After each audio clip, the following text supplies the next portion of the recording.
Bonjour, donc voilà, je vais vous expliquer un petit peu le cours, les notions de ce cours, et à la fin on fera un exercice pour que vous voyez un petit peu ce que je vous demande dans la feuille d'exercice que vous avez à faire. Donc il y a plusieurs parties dans ce cours. Donc la première partie, je vais parler des variations de température d'un corps et l'énergie qui est associée. Et dans une deuxième partie, les changements d'état physique d'un corps et aussi l'énergie qui est associée. Donc on commence par ça. Donc là, donc, vous voyez cette photo. Qu'est-ce qu'on voit dans cette photo? On voit des tuyaux en cuivre là qui sont chauffés par un chalumeau. Donc l'objectif là, c'est de dessiner cette situation, de dessiner, de montrer la chaleur reçue, le cuivre, etc., etc. Bon, alors comment on fait ça pour voilà, schématiser cette situation? Eh bien, on fait un petit carré comme ça et on met à l'intérieur le nom du corps que l'on étudie, pour lequel il y a un transfert thermique, de l'énergie thermique reçue ou fournie. Voilà. Et donc dans ce cas-là, donc le cuivre reçoit de la chaleur, reçoit un transfert thermique. Donc on met une flèche comme ça, et puis on met la lettre correspondant à l'énergie thermique qui est la lettre Q. Donc quand on voit ça, ben, ça veut dire que le cuivre reçoit un transfert thermique, le cuivre reçoit de l'énergie, le cuivre reçoit de l'énergie thermique. Voilà, tous ces termes sont équivalents. Euh, alors on peut mettre la valeur, voilà, donc le transfert thermique a une unité, l'énergie a une unité, ce sont les joules, donc par exemple cette valeur-là. Alors on peut mettre ici éventuellement le corps qui fournit cette chaleur, c'est le chalumeau. Voilà. Donc si vous voulez, voilà, ce petit schéma voilà, résume un petit peu cette situation-là qui explique donc le fait que le cuivre reçoit de l'énergie. Alors j'ai marqué variation de température. Alors en effet, le cuivre il a une certaine température, on le chauffe, donc sa température va augmenter. Alors je précise quand même à l'échelle microscopique ce qui se passe. Si le cuivre au départ est à 25 degrés, donc ça veut dire que les atomes de cuivre vibrent d'une certaine façon. Et en le chauffant, donc donc le cuivre reçoit de l'énergie, et en le chauffant, donc ces molécules vont davantage vibrer. Euh, voilà, donc du coup, le cuivre va gagner de l'énergie microscopique. Donc voilà, c'est tout ce que j'ai à dire sur ce schéma. Alors voyons voir une autre situation. Donc là j'ai du cuivre, il est à 40 degrés, du cuivre solide, et il est posé sur une table à 15 degrés. Alors qu'est-ce qui va se passer? Donc le cuivre est à 40 degrés, donc ces atomes vibrent, d'une certaine façon, ils vibrent, on appelle ça l'agitation thermique. La table, elle, est à 15 degrés, donc les particules constituant la table vibrent aussi, mais comme la table est à 15 degrés, les particules constituant la table vibrent moins que pour le cuivre. Alors qu'est-ce qui se passe au contact entre le cuivre et la table? Les atomes de cuivre vibrent beaucoup, donc ils vont frapper les molécules constituant la table, et les molécules constituant la table, du coup, vont se mettre à vibrer davantage. Et si elles vibrent davantage, eh bien la température va augmenter. Mais comme les atomes de cuivre, eux, frappent les atomes, les molécules constituant la table, eux, par contre, les atomes de cuivre vont perdre de l'énergie. Ils vont vibrer un petit peu moins. Et donc, du coup, la température va diminuer. C'est ce processus-là qui se fait quand il y a une diminution de température ou une augmentation de température. C'est donc l'agitation thermique qui diminue ou qui augmente. Si l'agitation thermique diminue, eh bien la température diminue. Si l'agitation thermique augmente, la température augmente. Alors comment on va schématiser cette situation? Alors nous on s'intéresse au cuivre, donc on va dessiner le cuivre. Mais cette fois-ci, le cuivre donne de l'énergie à la table. Donc on va faire une flèche qui sort, comme ça, qui sort, et on va mettre la lettre Q, voilà, qui désigne que le cuivre libère de l'énergie, le cuivre perd de l'énergie. Et dans ce cas-là, quand une espèce perd de l'énergie, eh bien l'énergie est comptée négativement. Voilà. Donc quand la flèche rentre va vers le rectangle, c'est positif. C'est un gain d'énergie, et quand la flèche part du rectangle, c'est une perte d'énergie, et dans ce cas-là, on met un signe moins. Alors on peut mettre la table ici, parce que c'est la table qui reçoit cette énergie. D'accord? Donc ce qu'il faut retenir pour l'instant de tout ça, c'est ça. Hein, ce qu'il faut retenir, c'est ça. Donc on a un corps qui est étudié. Ce corps, s'il reçoit d'énergie, l'énergie est comptée positivement. Voilà, hein, donc le corps reçoit de l'énergie, gagne.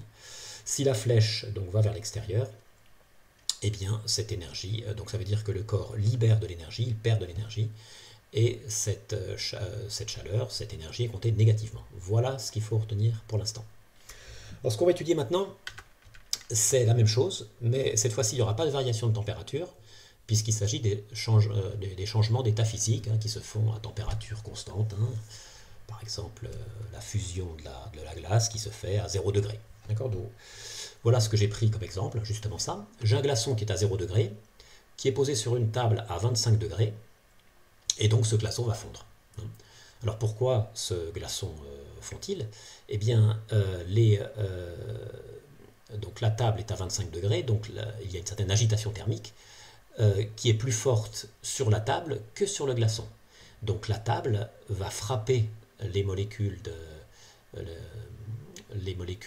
d'eau hein, du glaçon et donc va agiter davantage les molécules de glaçon et donc du coup il va y avoir un changement d'état physique. Alors on va décrire ça. Alors dans un premier temps, ce qu'on peut dire, c'est que la table fournit de l'énergie au glaçon. Donc ça, on va l'écrire comme ça.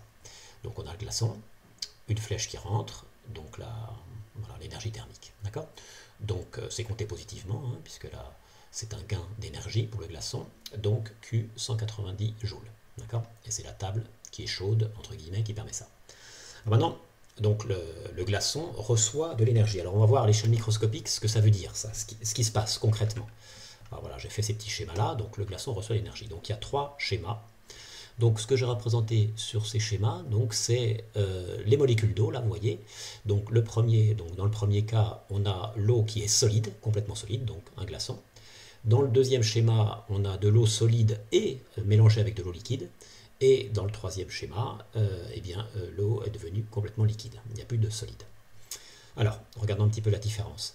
Donc, quand l'eau est solide, donc ça, ce sont les molécules d'eau. Donc, on voit les 2 atomes d'hydrogène là et l'atome d'oxygène hein, partout. Hein, 2 atomes d'hydrogène, atome d'oxygène. Et on voit que ces molécules d'eau, elles sont reliées par un petit pointillé. Hein. Donc ça, c'est une liaison. Hein. Donc, dans les solides, il y a des liaisons entre les particules. Voilà, donc les molécules d'eau sont attachées les unes aux autres. Hein. C'est-à-dire que cette molécule d'eau, elle ne peut pas bouger, elle est là. Alors en réalité, je vous avais vu dans une des vidéos, je vous avais montré que ça bougeait un petit peu, mais pour l'explication, là, on n'a pas besoin de l'agitation thermique, donc j'en parle pas. Alors, la table fournit de l'énergie. Alors qu'est-ce qui va se passer quand la table va fournir de l'énergie? Bien tout simplement, l'énergie fournie ou l'énergie reçue par le glaçon, eh bien ça va servir à casser les liaisons entre les molécules d'eau. Là, vous voyez, j'ai enlevé des liaisons là, donc ça veut dire que là, le glaçon est en train de fondre, donc là on a de l'eau liquide ici, hein, il n'y a plus les liaisons, et ça c'est de l'eau solide. Et ensuite, toutes les liaisons sont cassées, et donc on a de l'eau liquide. Donc quand il y a un changement d'état, là, dans cet exemple-là, eh bien la chaleur reçue sert à casser les liaisons entre les molécules d'eau, hein, quand l'eau est à l'état solide. Donc c'est ce que j'ai écrit. C'est ce que j'ai... je l'avais écrit, mais ça n'apparaît pas. Voilà, donc l'énergie hein, donc sert à casser les liaisons, là, dans ce cas-là. Alors, ensuite, je prends ce cas-là. Alors ce cas-là, parce que ça va m'être utile pour ce qui vient juste après. J'ai de l'eau qui est à 20 degrés, qui est sur une table aussi à 20 degrés. Donc le verre est bien sûr à 20 degrés aussi. Donc là, il n'y a pas de transfert d'énergie, là, parce que d'un point de vue de l'agitation thermique, tout est pareil. C'est-à-dire que les molécules d'eau ont une certaine vibration, les molécules constituant la table aussi, et les molécules dans le verre aussi. Et cette agitation, c'est la même, puisque les températures sont les mêmes. Donc, si vous voulez, toutes les molécules frappent avec la même force. Donc, du coup, il ne peut pas y avoir de transfert d'énergie dans ce cas-là. C'est ce que j'ai écrit ici. Donc, même agitation thermique. Donc, il n'y a pas de transfert d'énergie entre l'eau et la table. Alors, maintenant, on va voir un autre cas où il va y avoir un transfert d'énergie. C'est ce cas-là. Donc là, j'ai pris de l'eau liquide à 0 degré. Et cette eau, je la mets dans un petit congélateur. Donc l'étagère sur laquelle est posé le verre d'eau est à moins 8 degrés. Donc dans ce cas-là, il va y avoir un transfert d'énergie.